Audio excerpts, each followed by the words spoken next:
Hello friends.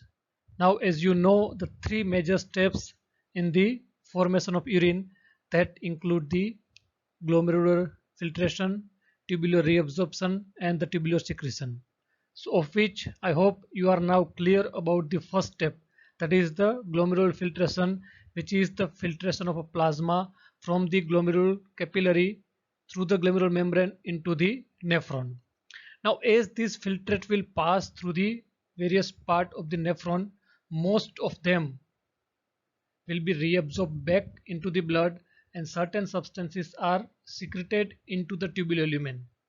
So now in the next couple of the lectures, I will tell you detailed mechanism of a tubular reabsorption of the filtrate and the secretion into the tubules. Now there are certain learning objectives for this topic.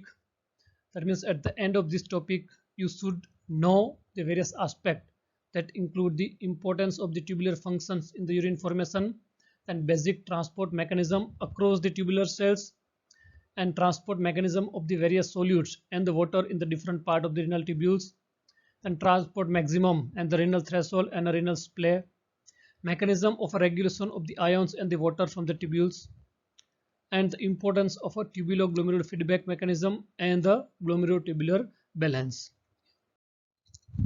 Now, as far as the tubular reabsorption and the secretions are concerned, here the tubular reabsorption, it is a quantitatively large and a highly selective, unlike that of the glomerular filtration that is a comparatively less selective. Okay. So this tubular reabsorption that is highly selective, it is in the sense that it depends, the reabsorption depends on the certain factors, most important of which are the presence of the carrier protein and also the concentration gradient. So the tubular reabsorption, it is highly dependent on the presence of the carrier protein and also the concentration gradient, and also at certain level depend on the presence of certain hormones. While that of the glomerular filtration, where whole of the plasma that is filtered through the glomerular membrane except the plasma protein. So filtration, it is quite less comparatively or less selective. The rate at which each of the substance that is filtered, it is dependent on the glomerular filtration rate and also the plasma concentration. Now here is the table that is showing the filtration, reabsorption and the excretion rate of the different substances by the kidney, and the detail about that we will look into in the further slides. So here you can just look at that. These are the various substances whose filtered amount, reabsorption, then the excretion rate and the percentage of filtered load that is reabsorbed, it is given here. So you can see here that the glucose, here it is filtered and almost all the filtered glucose, it is reabsorbed. So almost 100% of the filtered glucose, it will be again taken back into the blood while it is passing through the various part of the nephron. Similarly, as the bicarbonate, it is again near to the 100%, it will be reabsorbed. So the glucose and bicarbonate, they are rarely seen in the urine normally. Similar to the glucose, the amino acids are also 100% reabsorbed from the tubular lumen. So similarly, the various solutes that is shown here, sodium chloride, that has almost more than 99%, that are again taken back into the blood. Then urea, the 50% of the filtered urea, it is again reabsorbed, while the 50% will be excreted in the urine. While the creatinine that is filtered through the membrane, it is not going to be reabsorbed at all. So all the creatinine that is filtered, they will be excreted into the urine. Okay, so there is a 0% reabsorption of the creatinine. So from this it is clear that reabsorption, it is highly selective. Thus the kidney regulate the excretion of a solute that is independent of one another. Okay, and because of that, the kidney precisely controls the body fluid composition. Now here this figure shows briefly the various processes or the mechanism at the different part of the nephron in the formation of the urine. So as I have told, there are three basic steps in the formation of urine that include the filtration, then reabsorption and the secretion. So starting from the initial part here, this is the glomerulus and here is the nephron. So the first step, that is the filtration.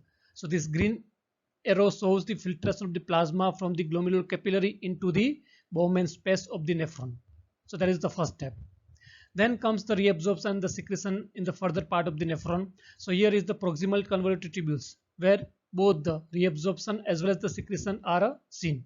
Okay. So this light blue arrow shows the reabsorption of the water. So it is the water reabsorption from the proximal tubule. Then this dark blue arrow shows the reabsorption of the solute from the proximal tubule, and this yellow color arrow shows the secretion of particular substance. So secretion of reabsorption of water as well as the solute will be seen in the proximal tubule, as well as there is a secretion of certain substance in the proximal tubule. Then coming to the loop of Henle, where the descending thin limb, where there is only reabsorption of water. So this light blue arrow, that is water reabsorption.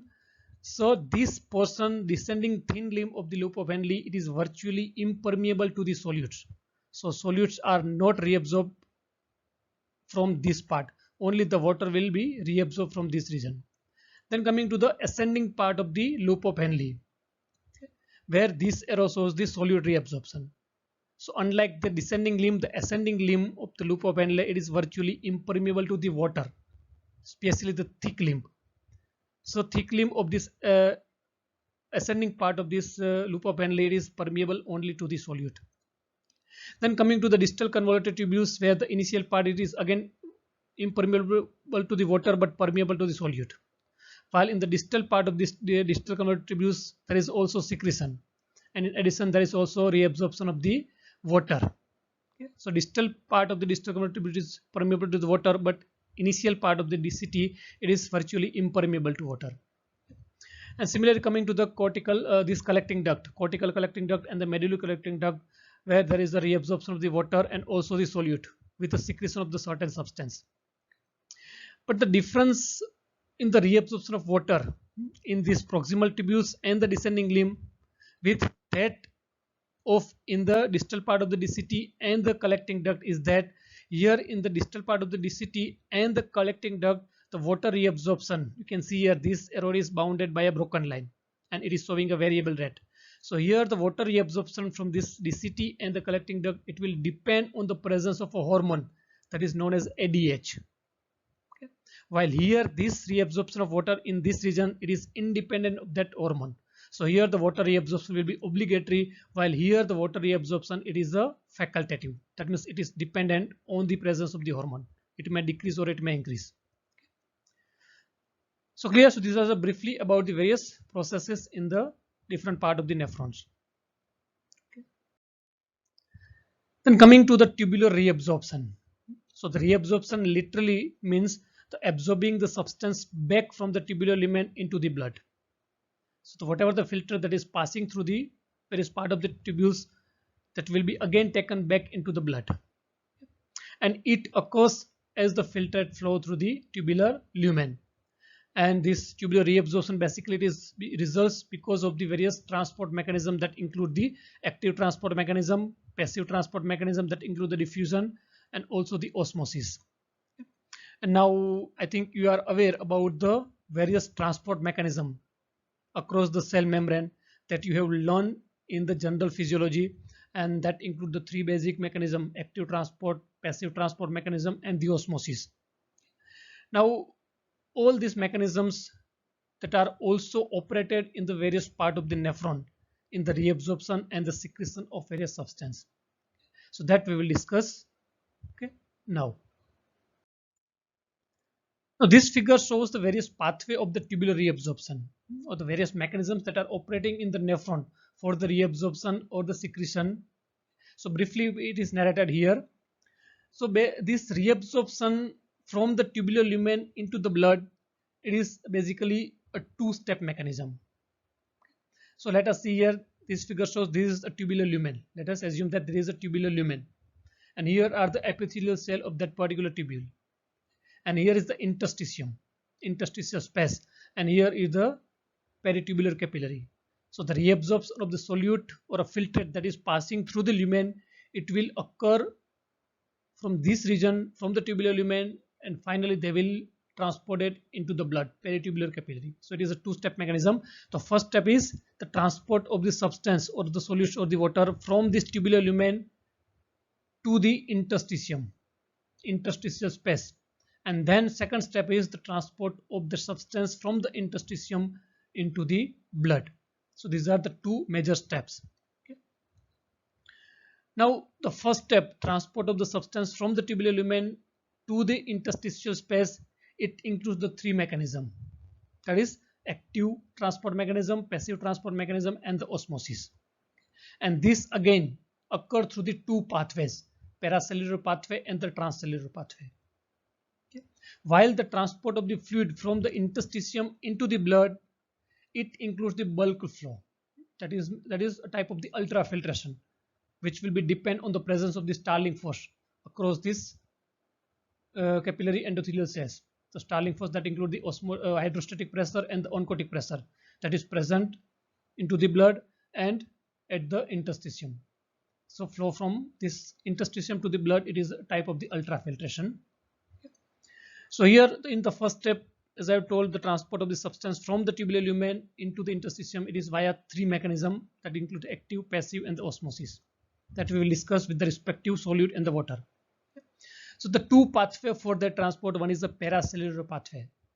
So certain substances that are passing through the space between the base of the different epithelial cell.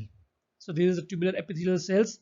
The space between this, that is known as paracellular space. Certain substances are passing through this to the interstitium.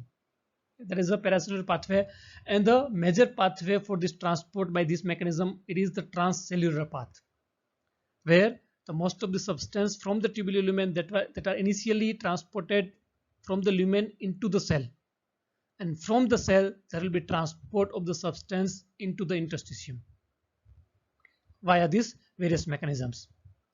So that will look further now. And the substance that are not reabsorbed, they will be get excreted out of the kidney. Now here in this flowchart, you can see briefly how the substances are reabsorbed by the different mechanisms. That include the active mechanism, passive mechanism, and the osmosis. So the primary substance that is reabsorbed, it is the sodium. So it is the primary things that is happening in the reabsorption. So sodium, it is the one of the major solute present in the filtrate that will be reabsorbed actively from the tubular lumen. And secondary to the sodium reabsorption, almost all the other solutes will be reabsorbed, and also the water. So let us see, there is the active reabsorption of sodium from the tubular lumen. So that will decrease the osmolarity of the tubular lumen. That means the water content will increase. So secondary to the sodium reabsorption, there will be a reabsorption of the water by the process of the osmosis. And second thing is that because of the sodium reabsorption, many other solutes are also with that, they are reabsorbed. And because of that, the negativity of the tubular lumen will increase. And with that also there will be increase in the chloride concentration. That is the type of the negative ion. So because of this increased negativity into the tubular lumen and increased chloride concentration in the tubule, there will be a passive reabsorption of the chloride. Okay. And second thing, because of the water reabsorption, secondary to sodium reabsorption, there will be also increase the luminal urea concentration. So urea will be again reabsorbed passively in the various part of the nephron later on. Okay. And briefly about the tubular secretion, which is almost opposite to that of the reabsorption. So secretion means the transport of substance from the blood into the renal tubular lumen. Okay. So the tubular secretion, the first step is the transport of the substance from the peritubular capillary into the renal interstitium, from the blood to the interstitium, and then to the tubule through the tubular epithelial cell by the various active or the passive transport. So here, like the reabsorption, secretion is also two-step mechanism, but the direction it is opposite. And the substances that are mainly secreted in the various part of the nephron include the potassium ion, H+ ions, and certain organic acids and organic bases. So this figure narrates the three major steps in the urine formation. One is the filtration here from the glomerular capillary, then the reabsorption of the most of the substance from the various part of nephron, and here is the secretion. So after that, the final remaining product that will be excreted from the kidney in the form of the urine. Now before proceeding further, it is important to understand the two important terms that include the transport maximum and the renal threshold. Where the transport maximum, it is the rate at which the substance is maximally reabsorbed from the tubules or maybe it is also applicable for the secretion of that any particular substance. So the transport maximum, it means that the amount of any solute that is reabsorbed, it will be depend on the amount of that particular solute in the tubular fluid. So after the certain level, that particular solute will not transported further, and that is known as a transport maximum. So whenever the concentration of any particular solute in the tubular fluid, it is more than its transport maximum, the mechanism of the transport for that particular solute, it is said to be saturated, and beyond that the further reabsorption of that solute will not occur, and it will excreted in the urine. And this transport maximum basically depends on the plasma concentration of that particular solute and also the filtered load of that substance, that means the GFR. Okay. While the threshold or a renal threshold, it is a limit after which the substance begins to appear in the urine or to appear in a more amount than its concentration, okay, normal concentration in the urine. So it will be easier for you to understand both these terms from this graph. So this graph showing the plasma glucose concentration and its filtered load and the threshold and the transport maximum for the glucose. Now you know the glucose that is filtered through the glomerular membrane, and while passing through the proximal tubule, almost all the glucose, 100% of the glucose will be reabsorbed back into the blood. Okay. Normally no glucose will appear in the urine. So here you can see that it is a threshold for the glucose. So when the plasma concentration of the glucose will reach 8 to 200 or beyond the 200 milligram per deciliter, then the glucose will start appearing in the urine. So threshold will depend on the plasma concentration of that particular substance. So यहाँ पे up to 200 milligram per deciliter all the glucose are reabsorbed from the nephron, but when it is more than that, the certain nephron will reach to its saturation point for the glucose. कुछ nephrons ऐसे होंगे कि जिसका saturation point आ गया glucose को transport के लिए, so they will not able to reabsorb all the glucose, so certain glucose will appear in the urine, and beyond this 200 ml जैसे ही plasma concentration glucose का बढ़ता जाएगा, then its appearance will increase in the urine. Okay. While on the other hand, transport maximum for the glucose, it is quite more. So transport maximum will reach when the filtered load of glucose, it is near to 375 milligram per minute. And you know the transport maximum as a whole, it will depend on the filtered load as well as the plasma concentration. So जब plasma glucose concentration it is more than 300 milligram, where the filter load will go beyond the 375 milligram per minute, then it is said to be a transport maximum. So here all the nephrons of the kidneys are saturated for the glucose reabsorption. So सारे के सारे nephrons they will come to its saturation point. So beyond that all the nephrons will not able to reabsorb the glucose, and the glucose will be excreted in the urine. So basic difference threshold or transport maximum क्या है? एक तो threshold it is dependent on the plasma concentration of that substance, and transport maximum depends on the GFR as well as the plasma concentration. So threshold कब दिखेगा कि जब कुछ nephrons are saturated, though not all the nephrons but कुछ nephrons saturation पे आ गए होंगे ताकि they will not able to reabsorb that particular substance, so that substance will start appearing in the urine, and then beyond that it will increase in the urine. But transport maximum क्या है कि भाई सारे के सारा nephrons that are saturated, all the nephrons will be saturated and they are not able to reabsorb that substance beyond that, so the excretion of that particular substance will increase in the urine.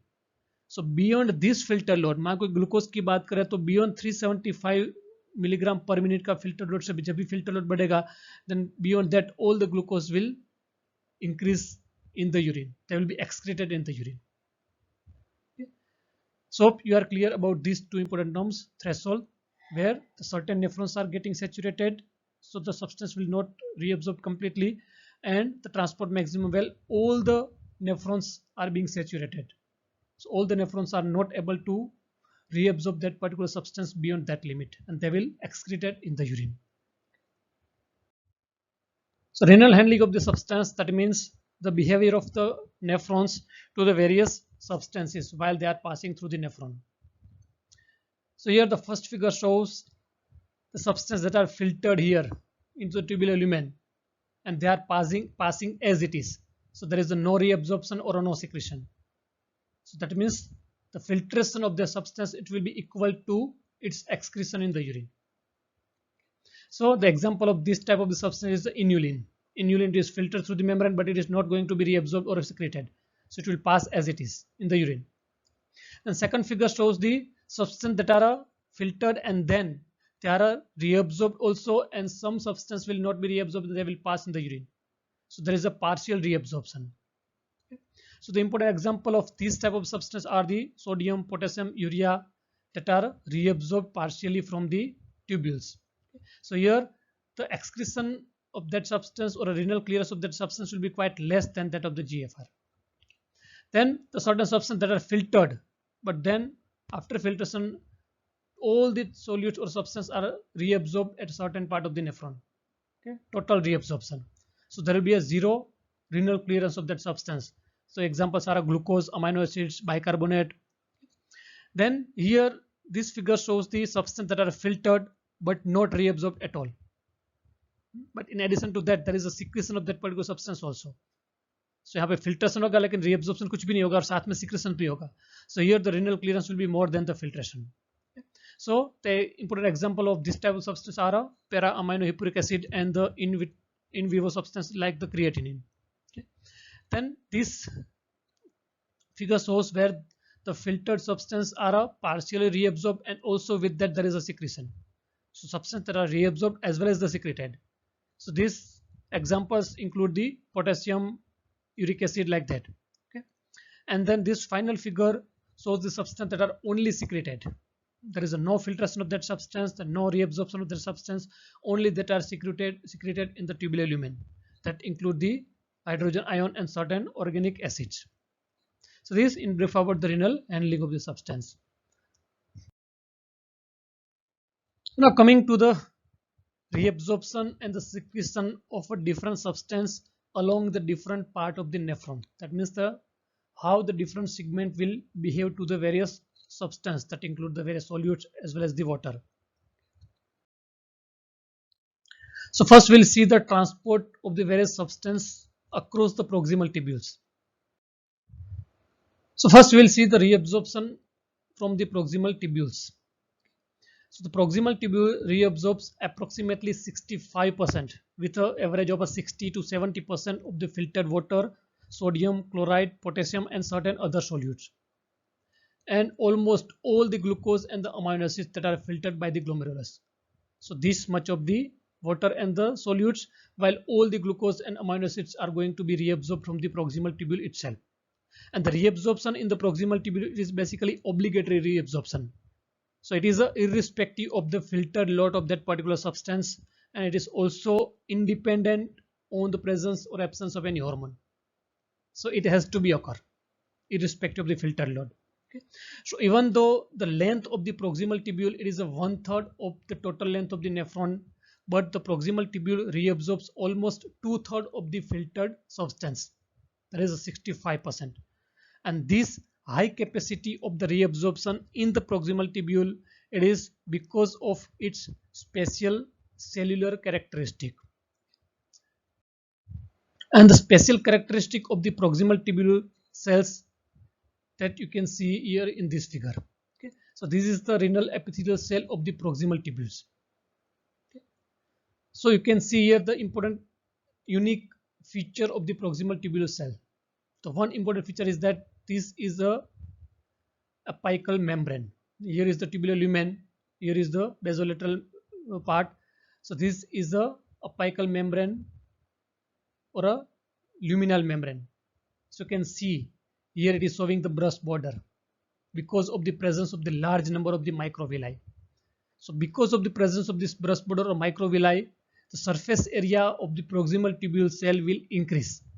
And as the surface area will increase, because of that, it will also contain large number of the protein channels through which the substance are going to be transported from the tubular lumen. Second important feature is that there are a large number of the mitochondria present within the epithelial cell of the proximal tubules. And this lot of the mitochondria will keep this cell highly metabolic. And Also, they will provide a power for the various active transport mechanisms.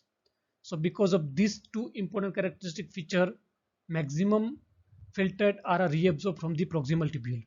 So clear? Again, I'm telling, one is this Prusp border, that is unique feature of this proximal tubular cell that will increase the surface area, and also the protein channels are more here. Second, the lot of the mitochondria.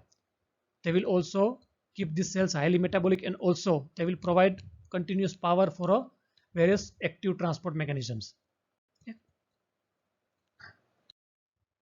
So first we'll discuss the mechanism for the sodium reabsorption, okay, in the proximal tubule. So in the early proximal tubule and in the late portion of the proximal tubule, the reabsorption of sodium is quite different. So in the early portion, sodium are reabsorbed via co-transport with the other organic solute, and also they are reabsorbed by the sodium hydrogen antiporter.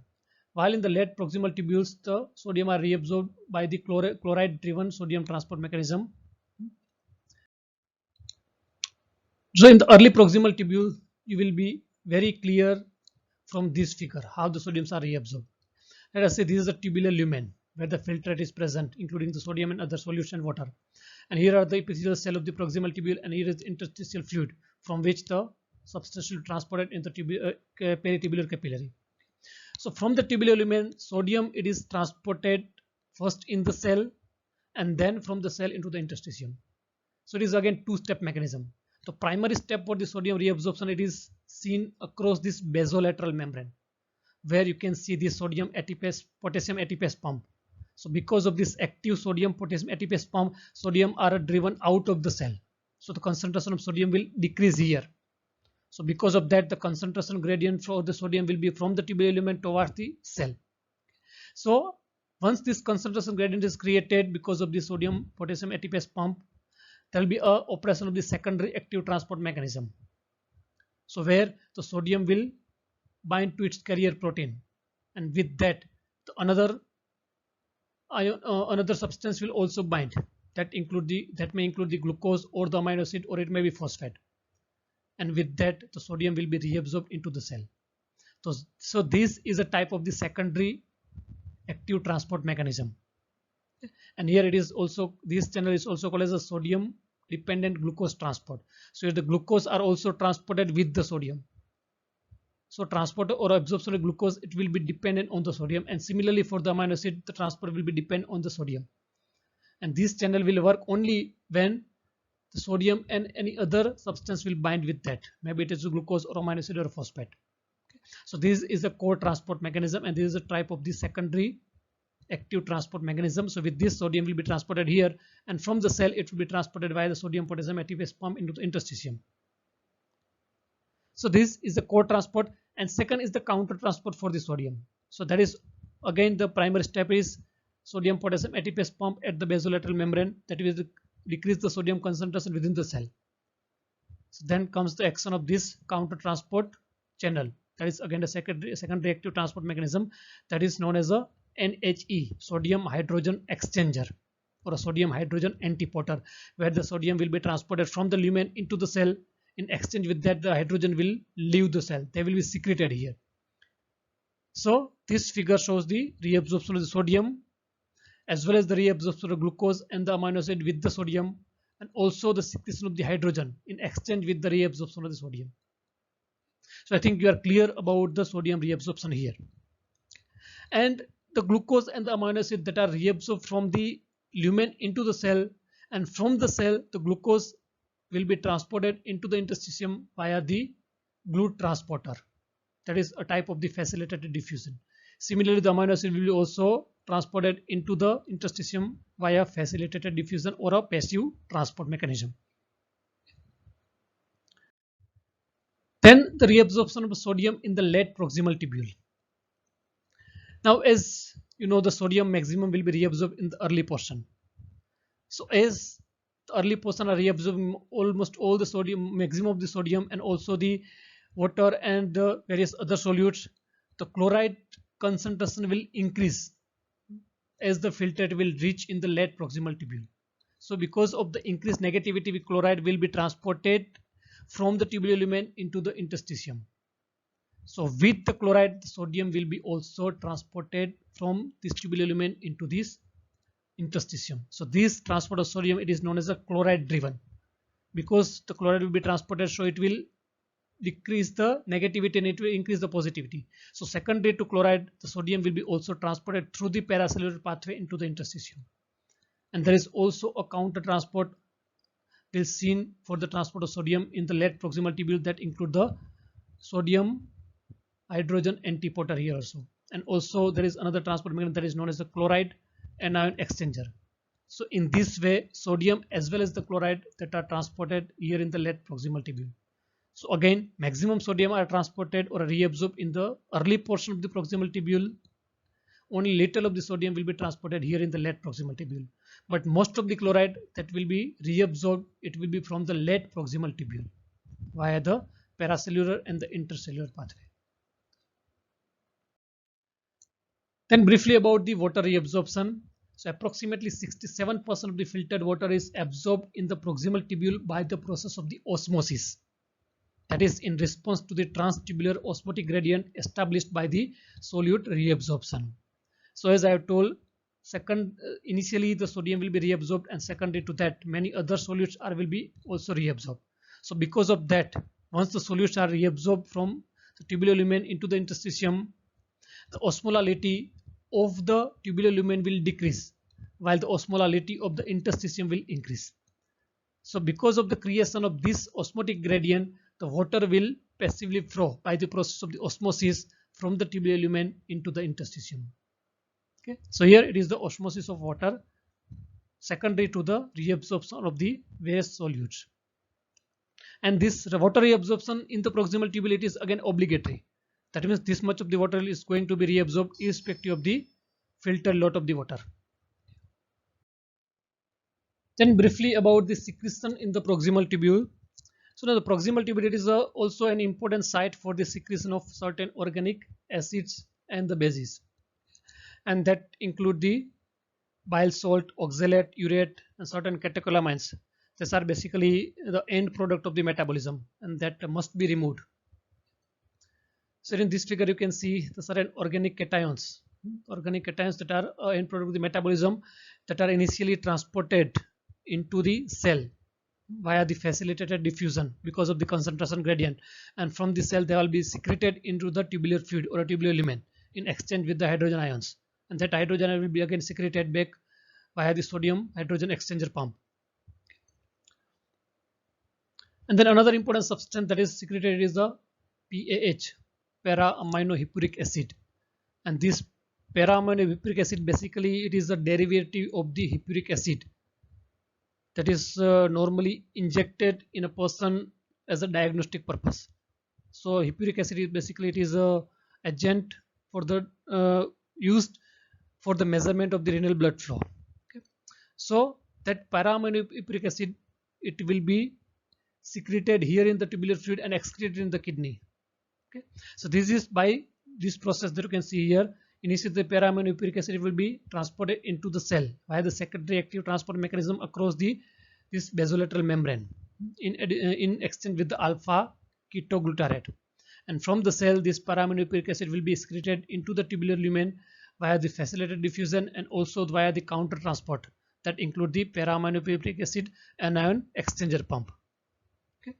So these are the transport mechanism for the secretion in the proximal tubule, in addition to the H+ ion secretion.